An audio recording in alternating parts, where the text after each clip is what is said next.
All right, guys, we're here for week 5 media availability with quarterback Ben Finley prior to the Pac-12 home opener against Arizona State. We'll go ahead and get questions started with Steve Kroner from the SF Chronicle. Ben, how you doing? Good. How are you doing? Doing good, thank you. First question, just following up on that. How are you feeling? Are you ready to play Saturday?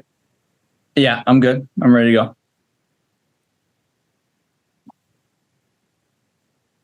And then a follow-up, have the last couple of weeks been hard on you, not necessarily physically, but mentally, going back and forth with you and Sam?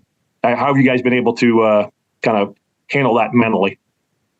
It's just it's the life of a quarterback. You just gotta, like I've said, you have to stay ready and, just got to be ready for whatever's thrown at you. And, I think both of us are doing a great job at preparing and, staying ready for if something happens to the other person. But yeah, I think we're ready. And Sam said the thing he'd like to improve the most on himself is decision-making. If you had to pick one part of quarterbacking that you would like to improve the most, what would it be? Right now, especially after Washington, it's just pocket presence. It's been horrible. And it's something you can't replicate in practice. You can't replicate it in a specific drill. It's just the only way you can do it is reps. And that's going to be, I got to get better at that over time. And, I think it's forced me to throw, it's caused me to force throws downfield when honestly I should be hitting the back or maybe even taking like a sack. Like at this point, a sack is better than, forcing a throw into an interception. And so, that's just something you have to just keep working on. And, the more you get reps, but yeah, that's the glaring issue I'm dealing with right now. Good luck. All right, we'll go to Jake Curtis from Cal Sports Report. Yeah, you'll get into it a little bit, Ben, but how would you assess your performance against Washington? I never gave us a chance, just turning the ball over.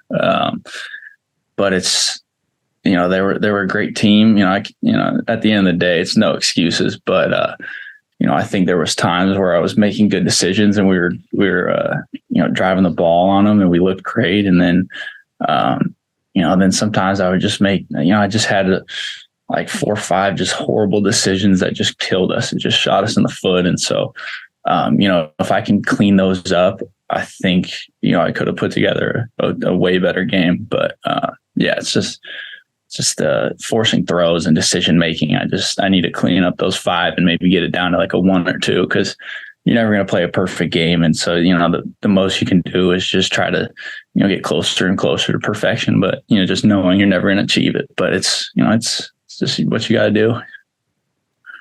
Spav mentioned the fact, and it's interesting, that the replacement over the starter in each game seems to have performed better than the starter. Is there any rhyme or reason to that? I don't know. I think it could play into a fact. It just, you're sitting on the sideline waiting for your chance and you're all juiced up and you get an opportunity to go out there and, I guess you could say we're good at capitalizing on our opportunities. But other than that, I don't know.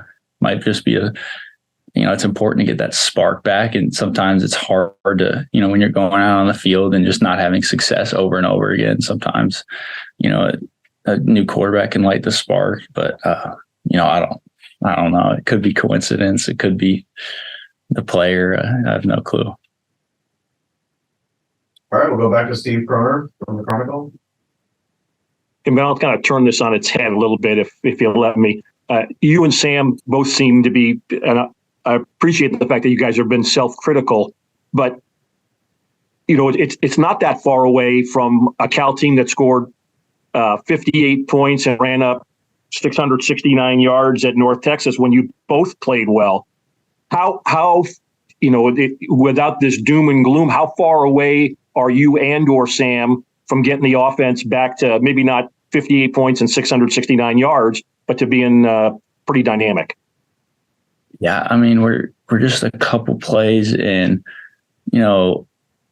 it's almost like a quarter of our plays as an offense. There's just one person missing. It's like 10 guys on the same page. And all of the past, 4 games, it's been the quarterback mostly. And, if we can clean that up as a room, I think we could put together a pretty dangerous offense and, get the ball downfield and, put up numbers like that North Texas. But, I don't think we're going to be able to, go out and throw for 900 yards against some of these Pac-12 teams because we got, they got great defenses and, our defense has been playing well. We just got to put together a full complementary game with special teams, offense, and defense, and we haven't been able to do that. And, it starts with the offense and just kind of trickles down from there. But, I sense it coming. I feel like we're going to be able to put together a game by all three teams. And I think it's going to be a pretty fun game when we do that.